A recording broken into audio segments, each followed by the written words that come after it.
आखिर कौन थी? आखिर कौन थी वो 101 साल की वो बुजुर्ग महिला जिसे पद्म पुरस्कार लेते देख स्वयं प्रधानमंत्री मोदी की आंखें भी नम हो गईं और सीना गर्व से चौड़ा हो गया। राष्ट्रपति भवन का वो विशाल हॉल जहां देश के बड़े बड़े दिग्गज मौजूद थे, लेकिन जब 101 साल की वो महिला अपने कांपते लेकिन मजबूत कदमों से चलकर अवार्ड लेने आई तो उन्हें देखकर सबकी आंखें फटी की फटी रह गईं। सिर्फ इतना ही नहीं, जब उनका कारनामा बताया गया तो हॉल तालियों की गड़गड़ाहट से गूंज उठा। लेकिन वहीं एक सवाल सबकी जुबान पर था कि आखिर कभी हिंदुस्तान की जमीन पर पैर ना रखने वाली उस विदेशी महिला ने ऐसा क्या कर दिया कि भारत सरकार उन्हें बुलाकर इतना बड़ा सम्मान दे रही थी। लेकिन असली सस्पेंस ये नहीं है कि वो 101 साल की हैं। असली सस्पेंस तो ये है कि जिस उम्र में लोग बिस्तर पकड़ लेते हैं, उस उम्र में वो एक ऐसा चमत्कार कर रही हैं जो हम सोच भी नहीं सकते।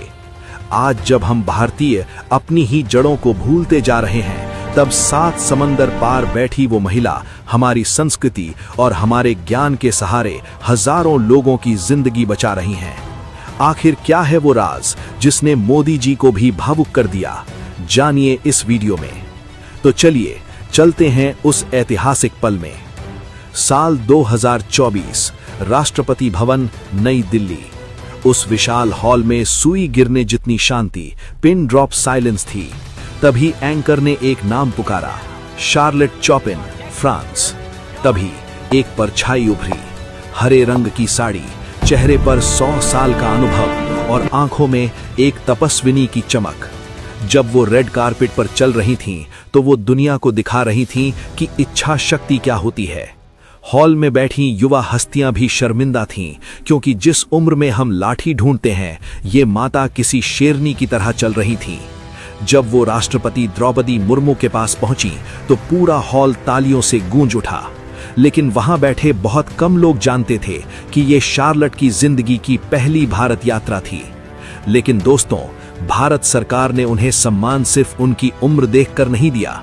सम्मान इसलिए मिला क्योंकि फ्रांस के एक छोटे से गांव में बैठकर उन्होंने एक छोटा भारत बसा रखा था।